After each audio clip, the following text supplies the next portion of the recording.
At 05:42, the ops tent was already humming with early morning static. Metal mugs clinked against thick plastic tables. Pages rustled across clipboards. Flight crews moved with the kind of energy that came from adrenaline, not caffeine. Cold air pressed through the canvas seams, curling past boots and paper, carrying the scent of hydraulic oil and melted frost. Outside, the tarmac was slick with the freeze-thaw sheen of another late-season chill. Inside, flight suits bore the patches of mixed commands: Air Force, Navy, NATO units, a Canadian observer team. Banter bounced between ranks like ground clutter. The flight board, mounted near the heater stack, flickered faintly beneath laminated plastic. Names rolling across a digital screen beside corridor assignments. Captain Elise Monroe's name sat there, isolated. No squadron code, no wing symbol, just the call sign Ghostline. Nobody looked at her. She stood a few paces off the edge of the crew prep zone, hands folded behind her back, gloves clipped neatly to her belt. Her flight suit bore no embellishments, no morale tags, no command colors. Even the rank tabs had been removed. Her boots were a regulation, polished only where wear hadn't scuffed them raw. A scarf tucked into her collar was the only personal item visible, and even that was standard gray. Lieutenant Coulson from the 335th Tactical cracked a joke about the coffee being strong enough to unfreeze a fuel line. Laughter followed, loud and easy. A Marine pilot from VMFA 121 tossed an elbow toward a weather tech, asking if Corridor 7 had finally been cleared of that phantom wind drift. No one called her over. No one mentioned Corridor 9.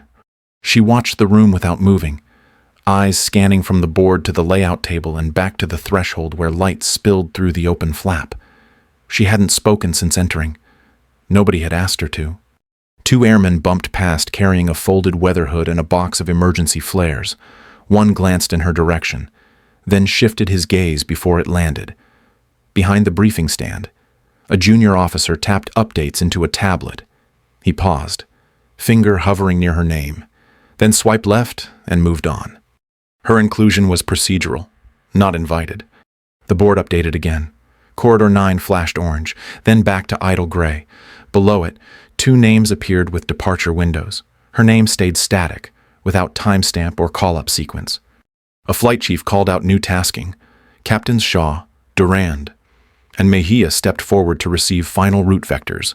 Their assignments were logged with automatic printouts from the duty officer's panel. Elise remained where she was, not waiting for her name, waiting for time to pass. No one told her she was grounded. No one said she wasn't flying. But she'd been there before. Her presence caused no disruption. No noise, but it altered the room. At 05:57, a Navy lieutenant murmured something low to a peer. The words didn't reach her directly, but the tone carried, the kind used for someone whose career was stalled in silence, someone who was technically still on the board, but no longer on the table. She didn't flinch. The mission table reset. Thermal data flicked across a screen beside the flight overlay. Someone raised a concern about Corridor 5 icing over near the northern bend. They rerouted to Corridor 3. Another name dropped into the grid. Hers stayed in limbo. 3 weeks earlier, she had filed a training deviation report without submitting to the Squadron XO first. A terrain pass flown under visual conditions when she was supposed to simulate only... It wasn't disciplinary. Not formally. But it had moved her from trusted to pending review overnight. And nobody reviewed what they'd already made their mind up about. Still, she showed up. The space she occupied near the heater remained untouched by the traffic around her. Pilots filtered past without nodding. Maintainers called out service tags without her name attached. And yet she stood there, posture even, eyes alert, taking in every brief update, every diagram revision. At 06:01, the control lead referenced a final unassigned route, Echo Niner. Someone near the back scoffed, said it was for case study purposes. Another muttered that no one had flown it live since the war games run back in 18. One of the Canadian observers joked that it would take a drone with a death wish. More laughter. No one mentioned Ghostline. They didn't need to. She stood without shifting weight, one boot slightly forward, heel just off the floor, Her breathing matched the generator's hum. Regular, unremarkable, except that her name hadn't been removed from the flight board. The cold outside was beginning to lighten. Fog crept past the hangar rows like it had memorized the layout. The range sat quiet under the weight of layered cloud cover, its contours soft and unreadable from above. Inside, her silence began to stretch, not awkward, not defiant, just consistent. There's a certain kind of tension that builds when someone doesn't do what's expected. Not by disrupting, just by continuing to exist in a space that quietly rejects them. She had mastered that. A clipboard passed hands. Crew chiefs began pre-brief for launch cycle 1. The room rotated around her, never through her.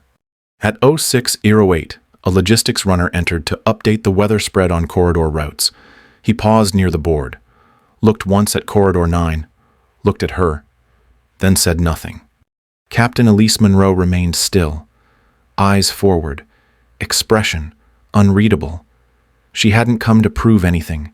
She had simply shown up, like she always did, without needing to be asked. And on the board, her name was still there. At 06:31, the operations tent filled with the kind of static energy that meant slot assignments were locking in. Crews lingered near the range overlay, coffee cooling in their hands, eyes bouncing between cloud reports and fuel vectors. Commander Reeves stepped in from the side flap, boots still damp from the flight line. His folder hung loose under one arm, a thermal tablet balanced on top. He didn't raise his voice. He didn't need to. Echo 9's slot was still empty.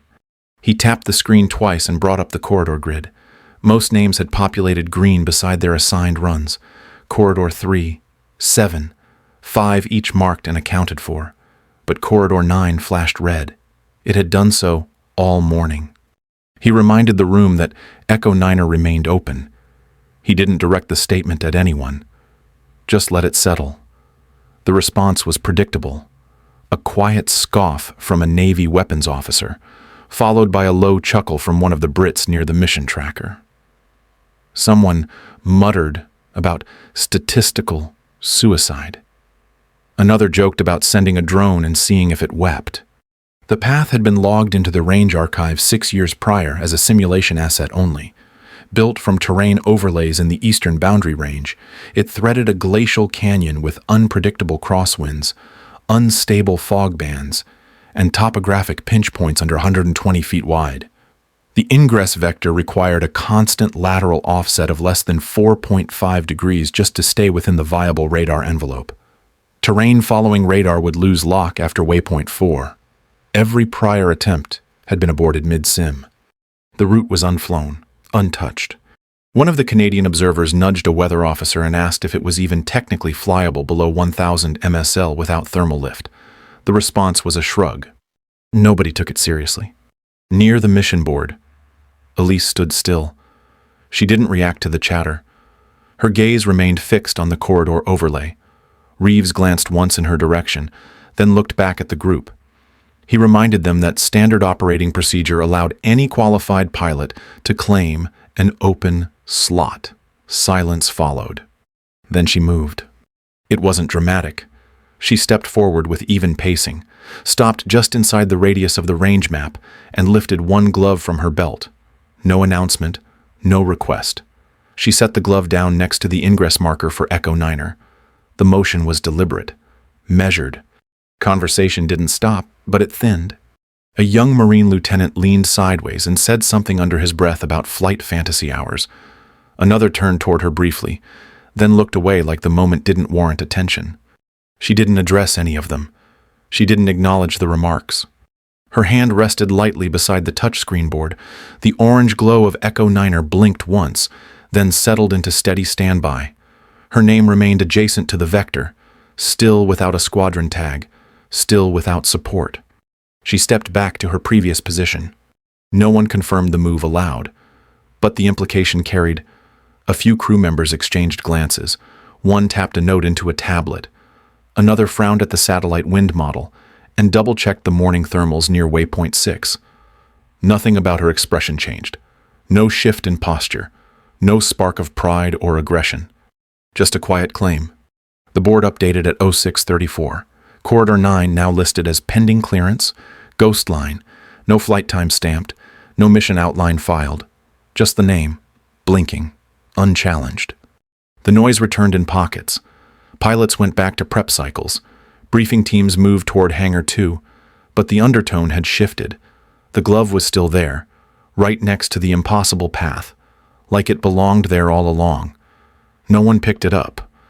No one moved it. She didn't need to. She had already chosen. At 07:02, Elise stepped into her quarters and closed the door behind her without locking it. The room was quiet. Not by accident, but by design. No posters. No personal mementos. No clutter. The overhead light buzzed faintly under a plastic diffuser. The cot was stripped tight, corners tucked with hospital precision. A kettle rested cold on the shelf. She didn't turn it on. The far wall bore her true instrument panel. Not screens, not dials, just paper. Dozens of sheets, edge-taped without frame, covered the surface in layers of grayscale and pale blue. Contour lines overlapped with weather notations, drone stills, and hand-traced thermal plots. Wind drift patterns had been annotated in red pencil. Fog pocket annotations looped near drainage troughs, each one time-stamped from archived flyovers. She stepped out of her boots and crossed the narrow floor in socks. One hand drifted across the corner sheet labeled with ingress vectors. She tapped twice on the section just below WP4 where radar dropouts occurred due to slope shielding.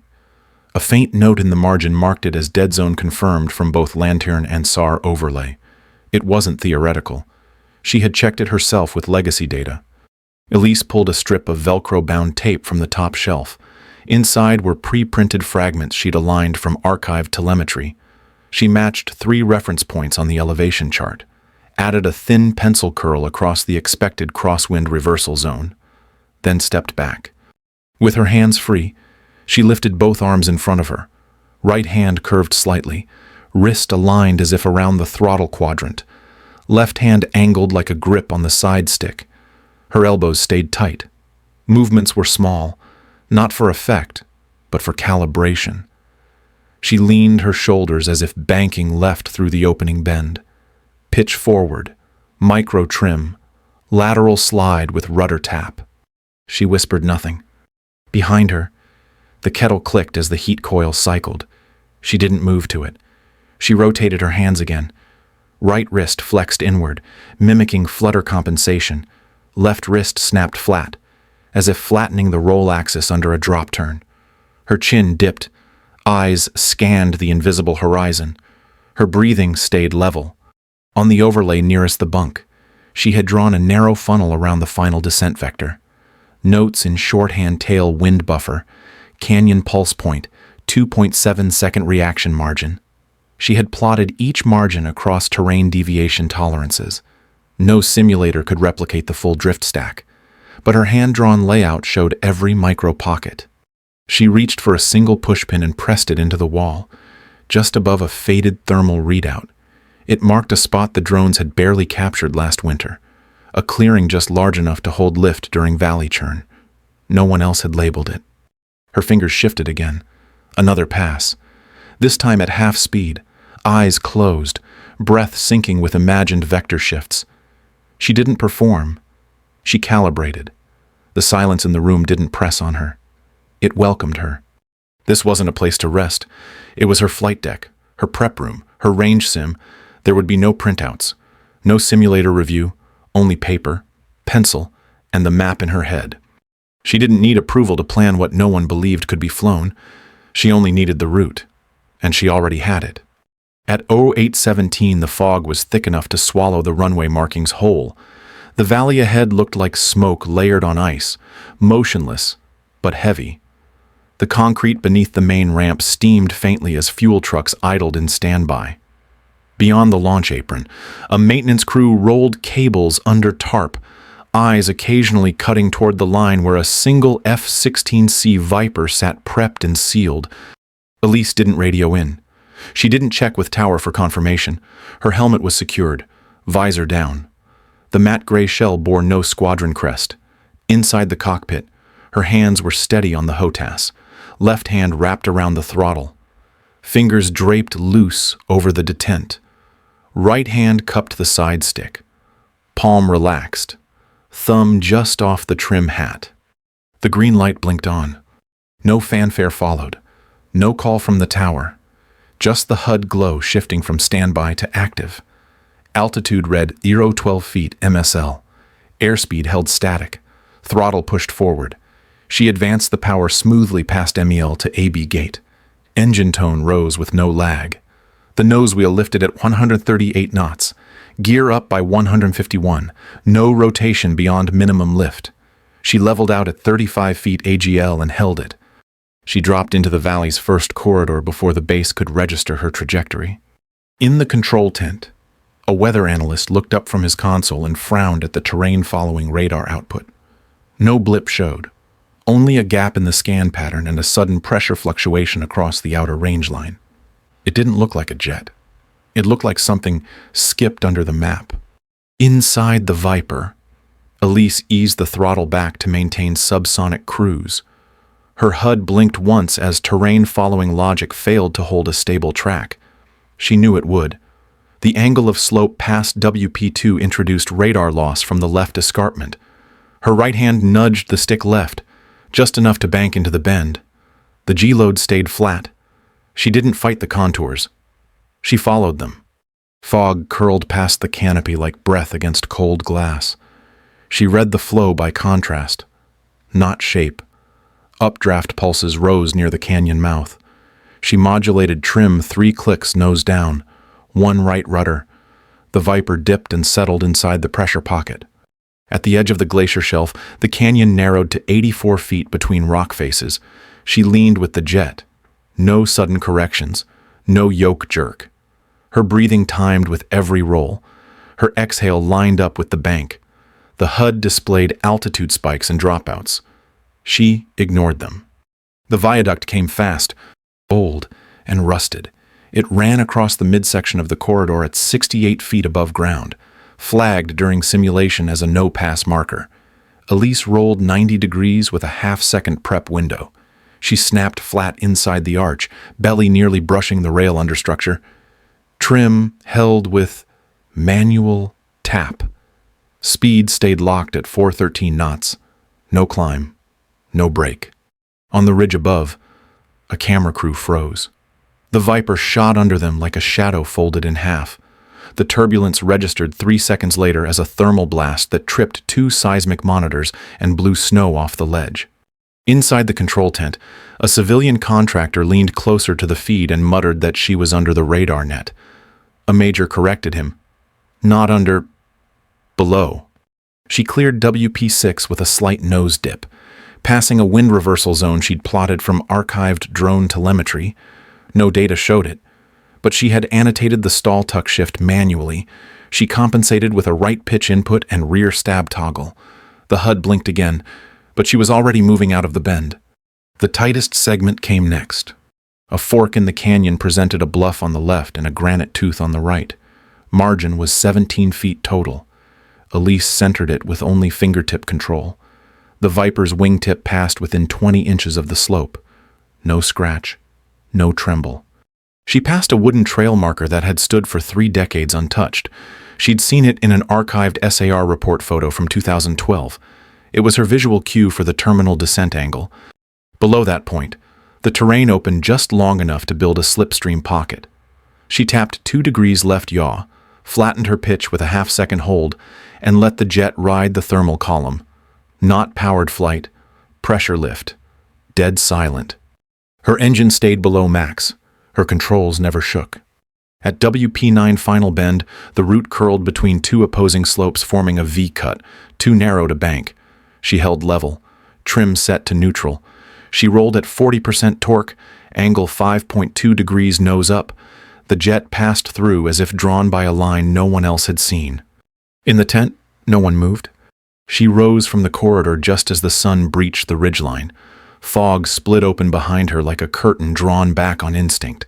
The Viper's heat signature spiked upward and then tapered as she leveled out at 620 feet. She never keyed the mic. On the control feed, her flight data populated as a complete run. No errors, no correction flags. Full throttle corridor pass confirmed. Ghostline had cleared Echo Niner, and not a single correction had been required. At Euro 9:23, the debrief room lights dimmed, flickering once as the projectors warmed. The long table at the center was ringed by flight jackets and crew boots. Everyone settled in, arms crossed or resting on folded elbows. No one talked over the low hum of the playback system. Most of them hadn't seen Elise since her gear was packed out at the ramp. None of them had expected her to fly Echo Niner. Fewer still had expected her to finish it. The screen lit up in infrared. The flight path appeared in pale yellow against a false color fog band rendered in blues and grays. The room stayed still. The technician near the console ran the sequence at quarter speed. The F-16C appeared on screen as a thin silhouette hugging the terrain so close that its shadow blurred into the ridgeline. At the lower left corner, HUD telemetry began to scroll. Airspeed, altitude, trim input, control surface angles. All data locked within range, without spike or correction. She hadn't chased the terrain. She'd shaped to it. Someone near the back exhaled through his nose, then cleared his throat, but didn't speak. Up front, a Navy LCDR leaned in, his boot tapping once under the table. The pause between frames showed Elise executing the roll under the viaduct with no pitch drift. A silver scrape was visible on the upper arch rail. Paint, not metal. The maneuver had passed within inches. One of the Canadians turned slightly in his chair, glanced toward the tech, then back to the screen. Nobody laughed. The earlier jokes about corridor suicide had gone quiet. The wind data overlay came next. The technician layered pressure shift readings on top of the canyon funnel, keying timestamps that lined up with her position every 2 seconds. The compression zone near WP6 lit up red. Elise had trimmed nose down just before the shear hit. Her flight vector stayed perfectly aligned with the shift. She didn't react. She anticipated. Colonel Reeves stood near the left console rack. His voice came low, not intended to interrupt, just to be heard. He said it without emphasis, that she had mapped it herself, not just flown it, drafted it like it had always existed that way. At Aero 927, the technician paused the replay and magnified a section from the trail marker zone. A pixelated board flashed for 2 frames, the same marker Elise had tagged in her personal charts. No one had known why she marked it. Now it sat as the clean reference for her final drift turn. A major from the 421st Fighter Squadron leaned forward and traced the trajectory with his finger against the table edge. His posture was tight, no longer skeptical, just quiet. Someone near the back said it under his breath, not meant to be quoted. She didn't fly it. She wrote it. Nobody corrected him. By 0931, the replay looped to the viaduct again. Slowed frame by frame, the F-16 rolled into the gap, banking cleanly under with no tremor on pitch. The moment passed without audio. A click registered from the playback terminal, followed by silence. The technician didn't speak. He tagged the segment in the database under standard review. The cursor blinked twice, then accepted the entry. Protocol updated Echo Niner. Full speed pass archived. Pilot ID Monroe. E. Call sign. Ghostline. No one clapped. No one moved to congratulate. They watched the cursor blink a 3rd time, then settle. Colonel Reeves turned and tapped the corner of the wall screen. The HUD logs appeared again. He said it calmly, that no input exceeded 2% variance, no throttle spike, no correction curve, not a single break in data continuity. The phrase hung in the air without needing to be said again. In the final seconds of the footage, her jet leveled into climb and disappeared over the ridge. A thermal signature pulsed behind her, brief, like a flare through fog. The video faded to black. The room didn't move. Someone reached for a notepad but didn't write. Another adjusted his watch, then reset it, as if trying to measure something he couldn't name. At 0936, the system updated the corridor registry automatically. Echo Niner was no longer marked inactive. A new note populated beside it. Status standard approved. Operator reference Ghostline. No one spoke. No one argued. They had seen it, and it had been quiet, precise, unmatched. The flight would not be explained in briefings, it wouldn't be used for promotion, but it would stay, officially logged, permanently referenced. And from that morning forward, no one used her call sign like it was a joke. At 10:04, the last of the thermal curl lifted from the cooling ports of her jet. The air over the tarmac shimmered slightly, the effect fading as the concrete began to lose its heat. The Viper sat still, canopy closed, its surface streaked with vapor trails that had already started to dry. No crew had approached, no ladder deployed yet. They waited. Elise walked alone past the aircraft, helmet tucked under one arm, gloves looped clean through her belt. Her collar was half unzipped, not in defiance but in transition. The sort of gesture that happened when the job was done, and there was no need to say anything more. Her pace didn't change. She passed the fueling station, the tie-down line, then stepped off the main taxi route and onto the side path toward storage. The hangar rows cast long shadows now. The sun angled low behind the tower, spreading light across the west-facing side of the base. A faint wind carried the scent of jet fuel and frost-bitten dirt. No one followed her. No one called out. But heads turned. Just past the north refueling point, a lieutenant from the earlier flight rotation shifted to one side. His arms were crossed, jacket draped over one shoulder.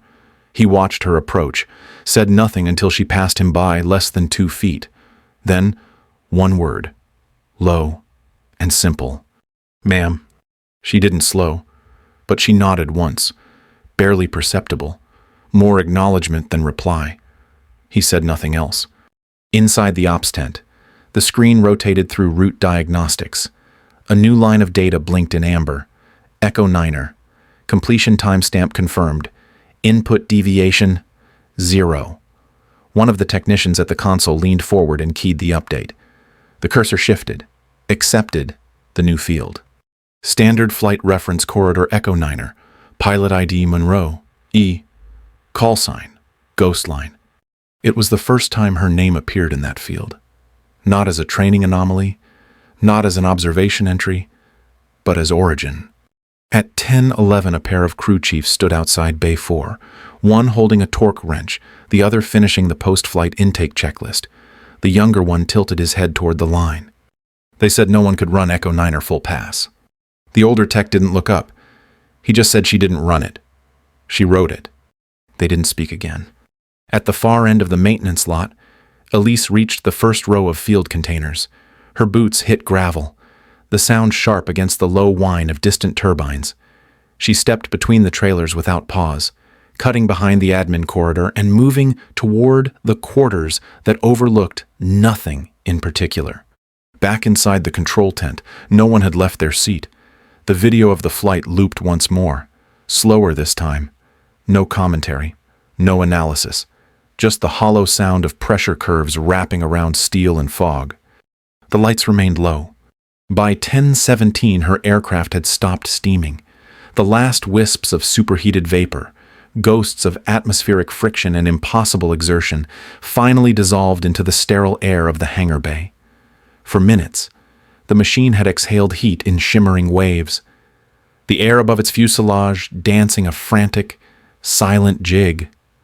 The scent of ozone and cooked metal, a perfume of pure performance, lingered heavily, a tangible testament to the forces that had been brought to bear. Now, only the quiet, rhythmic ticking of contracting alloys remained, a sound like the slow, tired heartbeat of a leviathan settling into slumber. A sharp, definitive hiss cut through the low hum of the bay as the fuel cap release actuated, its pneumatic lock disengaging with a single, percussive report before sealing shut. It was a sound of finality, the last word in a long and arduous conversation between pilot and machine. Beside the primary command terminal, a thermal printer whirred to life, its quiet efficiency a stark contrast to the violence the aircraft had just endured. Sheets of maintenance logs, dense with telemetry and system metrics, spooled methodically into the receiving bin. One of the senior crew chiefs, a man whose hands were mapped with the grease and scars of 2 decades of service, moved toward the terminal. His movements were economical, practiced, the familiar choreography of post-flight procedure. He reached for the clipboard where the hard copies would be affixed, his fingers hovering over the worn plastic. He paused. His eyes scanned the first sheet emerging from the printer, tracking the lines of data that scrolled past. His expression, usually a mask of stoic competence, betrayed a flicker of something else, a deep, profound stillness.